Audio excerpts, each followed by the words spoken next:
여러분 안녕하십니까. 오늘도 박정희 대통령께서 지으신 새마을운동 그 책을 가지고 함께 공부를 해보도록 하겠습니다. 지난 시간에는 제가 새마을운동 점화를 말씀드리면서 소득 등대 사업은 농촌 근대화의 선도 사업이다 라는 내용을 가지고 함께 해봤습니다. 이 연설문은 상당히 많습니다. 한 500페이지 가까이 되는데 이것을 제가 되도록이면 박정희 대통령 정신을 많은 분들이 읽고 지도자, 우리나라의 정신적인 어떤 지도자로서의 어떤 면모를 보여드리기 위해서 여러분들한테 지금 제가 이렇게 시간을 내서 함께 공부를 하고 있습니다. 저도 이제 이 책을 읽어보고 또 이걸 많은 분들한테 알리도록 노력을 하고 있습니다.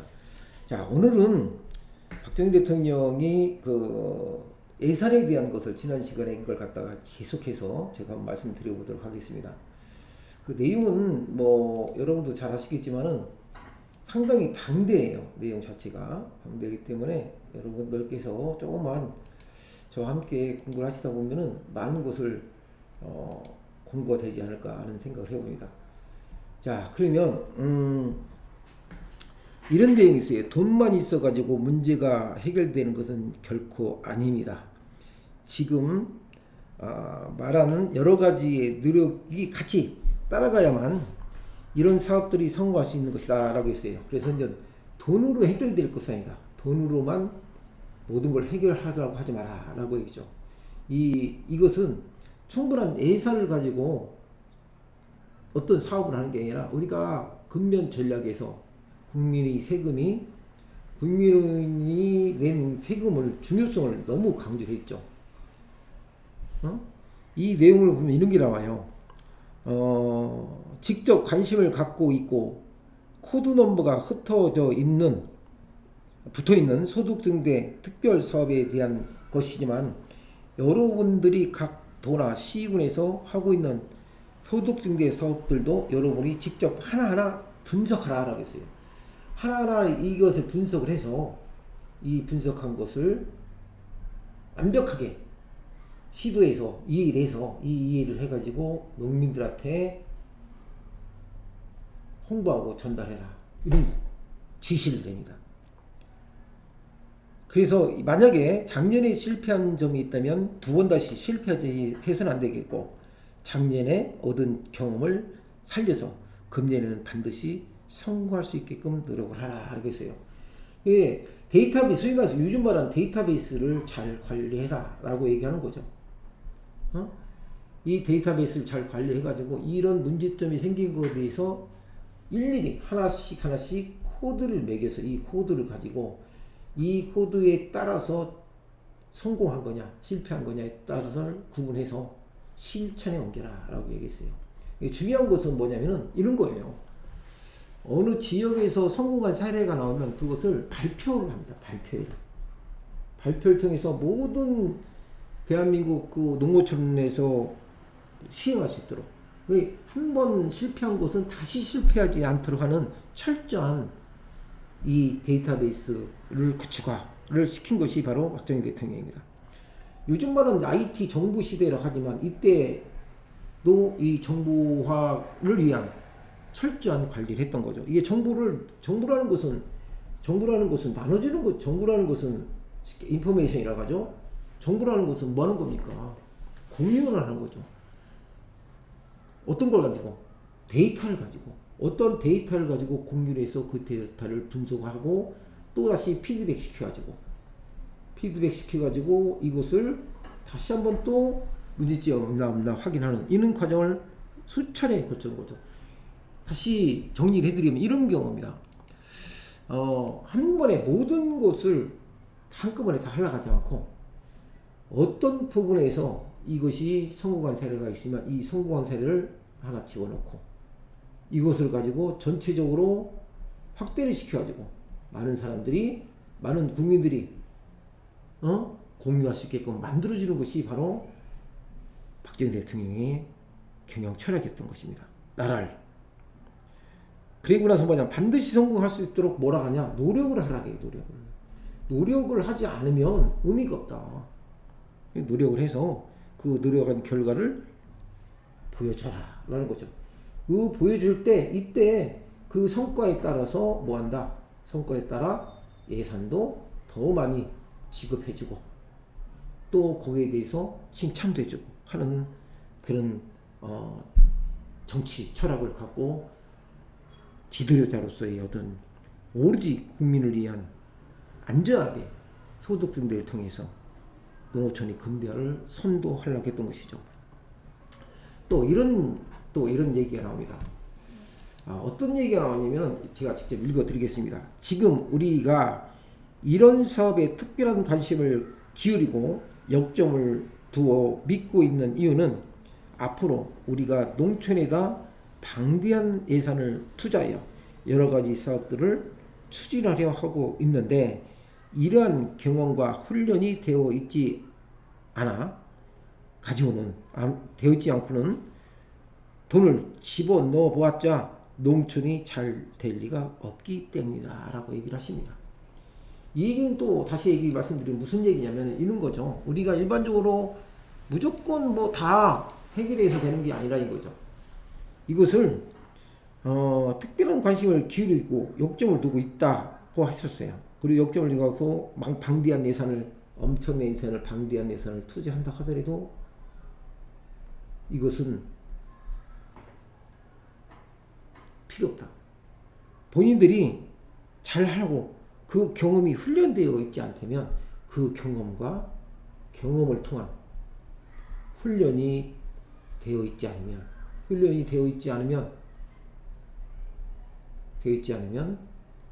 아무리 돈을 집어넣어도 예산을 집행해도 의미가 없다라고 얘기를 합니다. 그래서 소득증대의 특별사업이라는 것은 앞으로 우리 농촌이 근대화하기 위한 정부가, 여기서 이제 특별사업이라고 이제 하니까 여기서 중요한 내용은 특별사업이지만 여기에서는 농촌에 뭘 얘기하는 겁니까? 농촌의 근대화. 그때 당시는 농촌 인구가 훨씬 많았었잖아요. 농촌이 근대화되지 않고 천재지변이라든가 그런 거에 연연해가지고 아무런 소득주인데 쉽게 말해서 쌀이 생산량을 늘린다든가 당장 그때는 먹고 살기 힘들었으니까 그렇지 못할 경우는 어떻게 했었다? 의미가 없었다는 얘기죠. 그러기 위해서는 근대화를 시킨다. 이 근대화가 어떤 역할을 하냐라면 정부가 70년대에 농어촌에 방대한 예산을 투입하기 시작합니다. 그래서 다시 이것은 훈련사업이라고 얘기해요. 훈련사업. 아까 제가 말씀드린 어떤 특정 그 지역에 이걸 갖다가 연구를 많이 해서 이 연구한 것이 결과가 좋게 나오면 전체적으로 보급을 시켜가지고 농촌의 주도적 역할, 쉽게 말해서 근대화를 하기 위한 선도적인 역할을 한 군데다 일단 시작을 합니다. 그리고 나서 전국적으로 더 확장을 해가지고 그 사업에 대해서 추진력을 가지고 밀고 나가는 거죠. 그래서 처음에는 몇 개 합니다. 뭐 70년대에 농어촌 아시겠지만 얼마나 우리가 잘 살았겠습니까? 70년대에도 소그루마로 농사를 짓고 그 모든 인력이 뭐냐면 소에 대한 그래서 옛날에는 소 같은 것도 잘 먹이고 여물 같은 것도 잘 먹이고 특별히 어리게 보면 노동력이 소가 상당히 컸기 때문에 사람이 할 수 없는 것을 소들이 많이 했지 않습니까? 그것을 어떤 식으로 해서 빨리 탈피해서 어떻게 하면은 농촌 국민들이 굶지 않고 보릿고개 없이 이것을 해결할 것인가라는 것을 목적이 농촌이 근대였다는 얘기죠.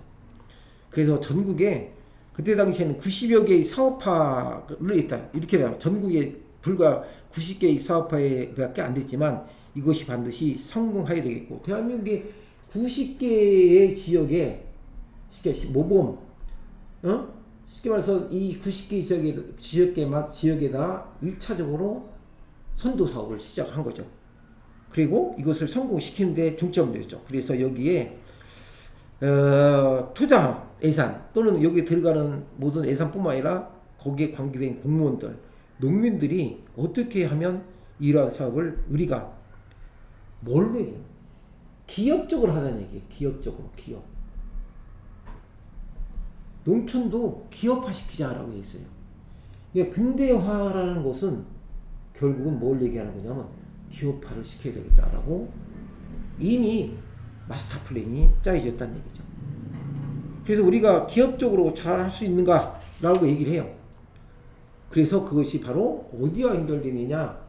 훈련 사업과 연결되어 있다고 합니다. 이 내용을 잠시 제가 읽어드리면 전국에 불과 90여 개의 사업밖에 안 되지만 이것은 반드시 성공해야 되겠고, 그래서 여기에 관하여는 공무원들이나 농민들이 어떻게 하면 이러한 사업을 우리가 기업적으로 잘 할 수 있는가를 어떻게 라는 경험과 훈련이 통해서 얻어내야 된다라고 합니다. 놀고 먹고 아무것도 노력도 하지 않았는데 그 성과가 나올 리가 없겠죠. 그래서 이렇게 또 얘기를 또 박 대통령이 또 얘기를 합니다. 우리가 일반적으로 봤을 때 이런 경우가 있어요. 모든 것을 실천하는 실천운동이라고 했잖아요.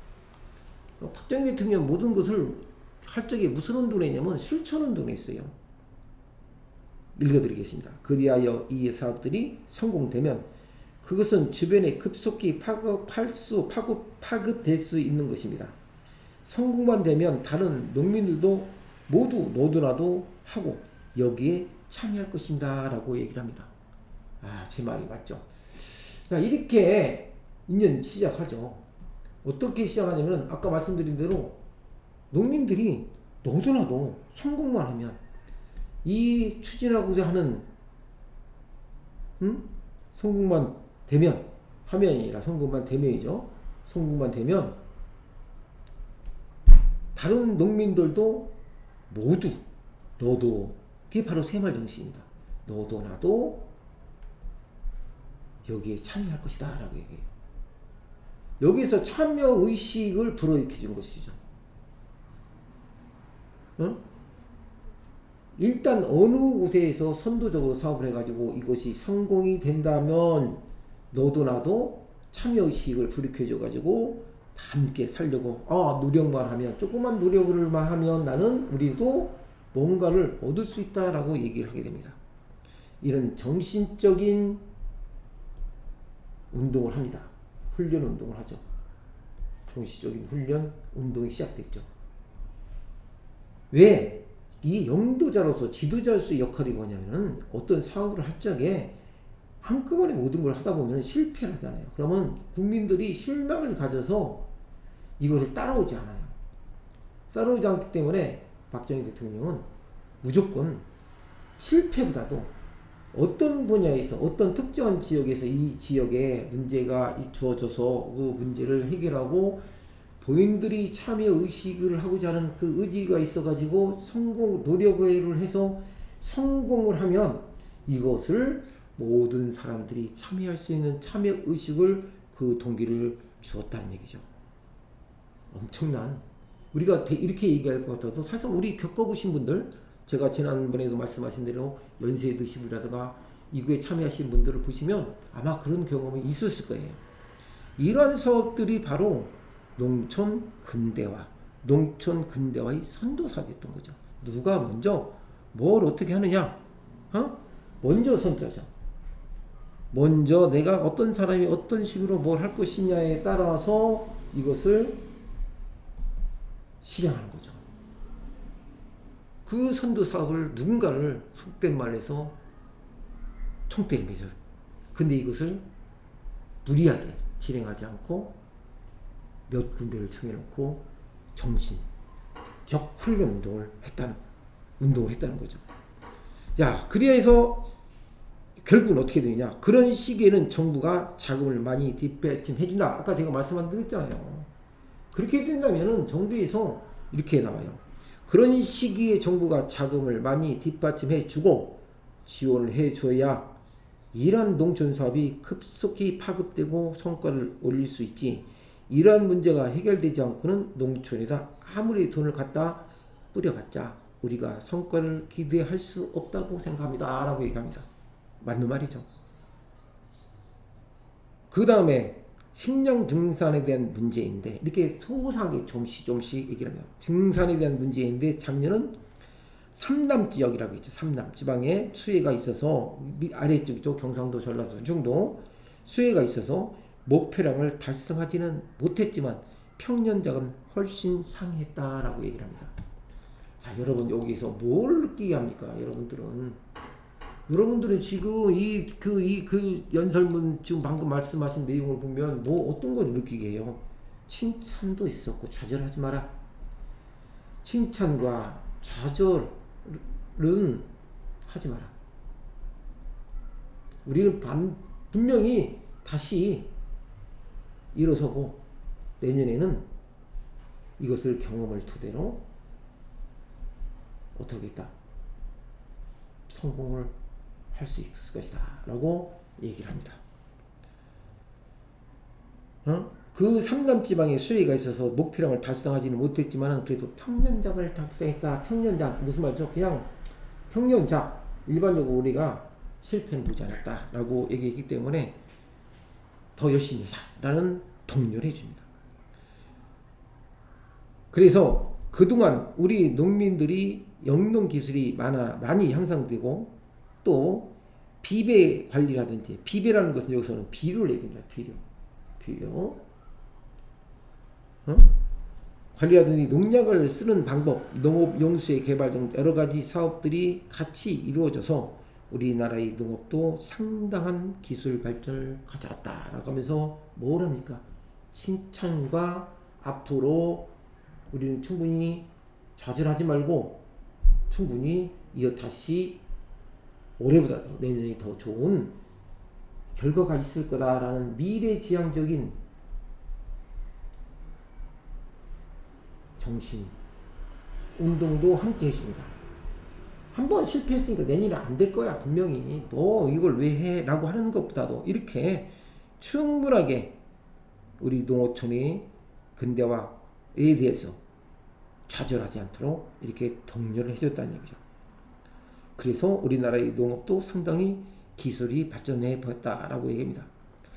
자, 이 내용을 다시 한번 읽어보도록 하겠습니다. 여러분, 지금 제가 읽고 있는 내용은 전부 다 박정희 대통령께서 지으신 연설하신 연설문입니다. 자, 그동안에 앞으로 한발에 대한 문제도 점차 해결하려고 하고 있고 여러 가지 노력을 하고 있기 때문에 우리나라의 식량은 점차 증산되리라고 보지만은 그렇죠. 한 가지 우리가 연구해야 할 문제가 있다고 생각합니다. 즉 병충해에 대해서는 농민들이 농약을 많이 쓰고 있어 다행으로 생각하고 있는데 냉해에 대한 대책이 아직도 안 되어 있다는 점입니다. 냉해도 한발과 마찬가지로 과거의 통계를 보면 냉해 상습지대가 있는 것입니다 라고 얘기를 합니다.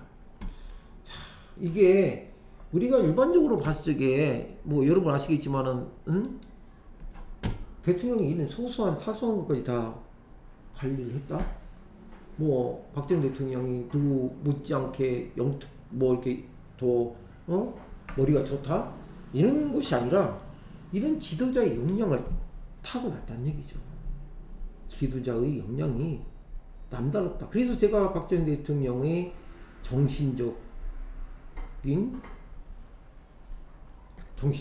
정신을 널리 알리고자 하는 것이 바로 여기 있는 겁니다. 박정희 대통령의 정신이 바로 이거예요. 여기서 중요한 것은 어떤 일이 생겼을 적에 생긴 것에 대해서 농약, 옛날 그때 당시에 농약을 많이 쳤죠. 병충해 많았었으니까. 그때 당시에 병충해에 대해서 농약을 사용하지 못했기 때문에 많이 수확량이 적었었죠. 그러다 보니까 그때 당시에 문제점을 해결을 한 가지 해결합니다. 해결을 농약을 통해서 농약의 살포로 통해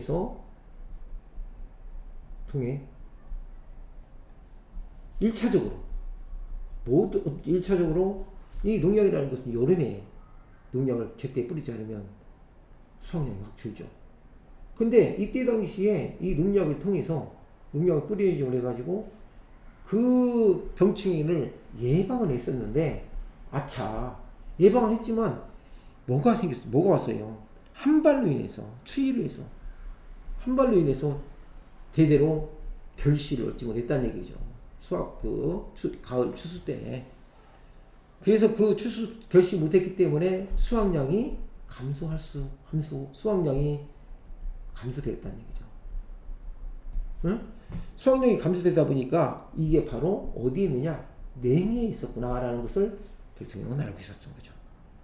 그래서 이 냉해에 대한 것도, 이것도 이제는 농약을 병충해에 대한 그 1차적인 예방을 통해서 여름을 지나고 수확량이 더 늘어날 거라고 예상을 했었는데, 갑자기 냉해가 오면서 어떻게 됐을까요? 한 발로 인해서 수확량이 급감하게 되죠. 그래서 이것도 가만히 보니까 이 통계를 우리가 보니까 이 통계에 따르면은 이 어느 지역에 어느 부분에 이런 한 발이 상습지역이 있었구나라는 것을 알았다는 얘기죠. 그 상습지대가 알았다는 거죠. 그래서 여기에 대해서 이렇게 얘기를 합니다. 자, 그러면 이걸 그냥 넘어가면 관계없는데 그 대책까지 됩니다. 그에 대한 대책까지도 마련해 주죠. 대책을 세우게 됩니다. 이게 바로 농작물이 뒤에 나오지만 농작물의 새로운 품종에 대한 개발을 시작합니다. 새로운 품종에 대한 개발을 시작하죠.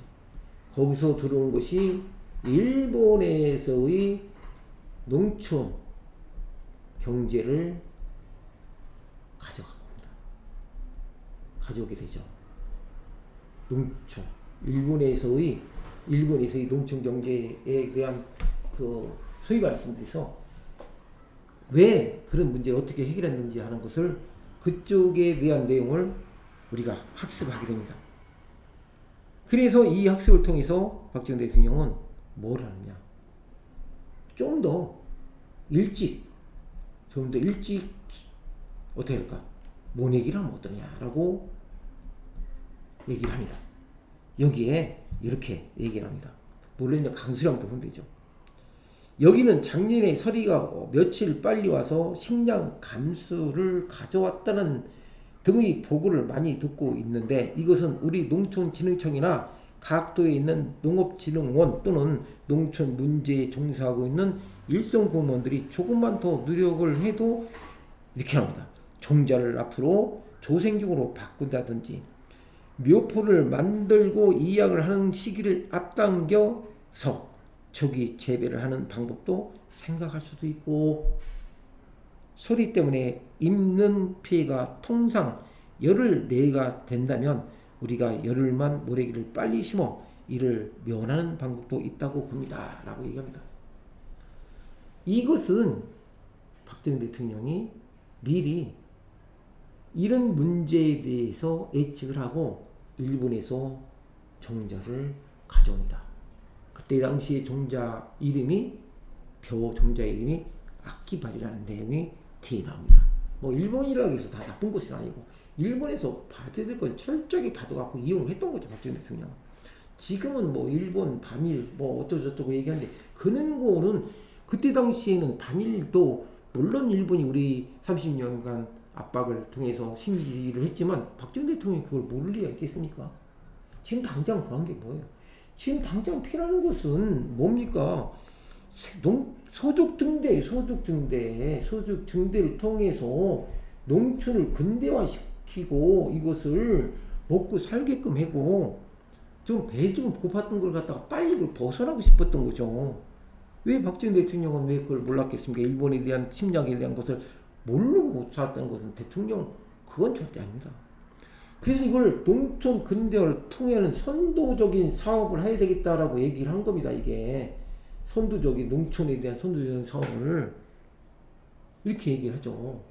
자, 여러분, 제 영상을 보시는 분 어떻게 생각할지 모르겠지만 반일 그 개념을 보시면 안 돼요. 지금 제가 말씀드린 대로 농작물이 새로운 품종 개발은 우리가 그때 당시 할 수 없었기 때문에 일본에서부터 두려울 수밖에 없었어요. 우리는 환경이 너무나 열악했었기 때문에 내가 지금 당장 소득경제를 통해서 국민의 배고픔을 덜어줘야 되는데, 여러분 지금 반일 그걸 따질 때였습니까? 이거 하고 나서 충분히 오늘날 우리는 경제 성장을 이렇게 된 것은 그런 것을 만약에 그런 문제점에 대해서 집착을 했다면 어떻게 됐을까요? 오늘날 같이 되지 않았을 겁니다. 그런데 박정희 대통령은 이렇게 얘기를 했다겠죠. 제가 말씀드린 대로. 다시 한번 제가 읽어보도록 하겠습니다.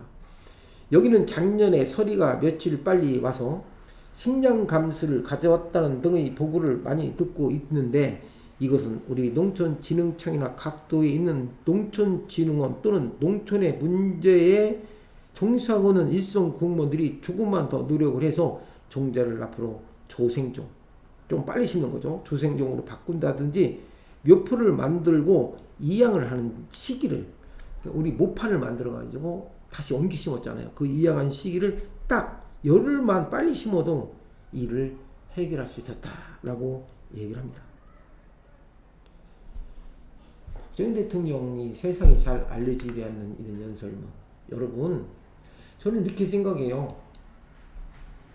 박정희 대통령께서 새마을운동을 통해 정신이 과연 우리한테 어느 정도 많은 영향을 가져왔느냐라고 보신다면 다시 말씀드리지만 박정희 대통령이 정신이 국민을 위한 정신이었다. 국민과 함께하는 정신이었다. 저는 감히 말씀드릴 수 있습니다. 자, 또 읽어보도록 하겠습니다. 우리 이웃에 있는 일본의 농민들도 과거에는 9월 초하루에 오는 소위 22일이라는 남방에서 올라오는 태풍 때문에 매년 큰 피해를 봤다는 거죠. 일본도. 과거 몇 년 동안의 연구에서 태풍이 오기 전에 벼가 전부 익어서 추수를 하도록 종자 개량을 했다는 거죠. 일본에서. 일본은 지금 매년 태풍이 오더라도 조금도 미국의 피해를 입고 있지 않다는 것을 듣고 있었다라는 얘기죠. 그게 일본에 대한 그 정보를, 다시 말하면 일본 농촌에 대한 정보를 이미 박 대통령은 알고 그거에 대해서 어떻게 했습니까? 준비를 해야 되겠다라고 생각했던 거죠. 이것이 바로 박정희 대통령이 여러분과 함께 여러분들에게 보여준 상당히 의미 있는 그런 내용이죠. 자, 이 내용을 여러분들 다시 한번 내가 정리를 해보도록 하겠습니다. 우리도 조금 더 연구를 하면 이런 문제는 없어지지 않겠는가라는 이렇게 생각한다라고 했습니다. 정부는 농민들이 생산 의욕을 고취시키기 위해서는 정부에서는 뭘 해야 되냐? 농민들이 그 좌절을 느낀다 하더라도 그 생산력을 고치기 위해서 뭐 한다? 고치기 위해서 작년보다 소위 고미가 쌀값이죠. 고미가 정책을 채택하여 밀가의 가격을 현실적으로 올릴 수 있는 수준보다 좀 더 무리해서 높은 수준으로 유지하려고 노력하고 있는데 앞으로도 이런 정책을 그대로 밀고 나가려고 한다. 따라서 여러분들은 농민들을 잘 지도하고 금년에는 식량 증산에 보다 더 많은 노력을 해줘야 되겠다라고 얘기합니다. 생산력을 고치시키기 위해서 일단은 쌀값을, 그러니까 정부의 수매라는 거죠. 그것을 고미가 정책을 쓰겠다는 거죠. 고미가 정책. 좀 더 높은 가격을 주어서 내가 정부에서 이것을 사드리겠다는 얘기예요. 정부에서 구입을 해서 농민들이 생산력을 좀 고치시키는데 정부에서 이렇게 하겠으니까 여러분들도 열심히 해서 아까 내가 말한 대로, 박정희 대통령이 말한 대로 철저한 대비를 해서 농촌 근대화,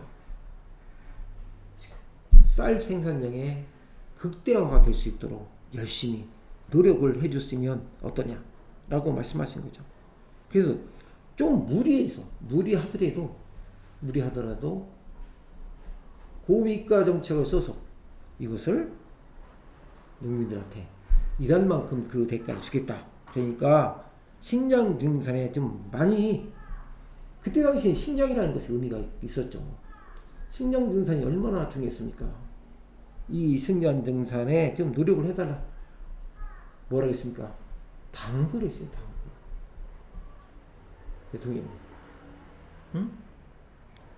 그러니까 기승전결이에요. 기승전결. 제가 제일 좋아하는 사자성어가 기승전결인데, 시작이 있으면 그걸 최선을 다해서 끝까지 다해서 뭔가 소기 목적을 달성할 수 있도록 해줬어. 어떠냐라는 얘기를 박정희 대통령은 이 누구한테?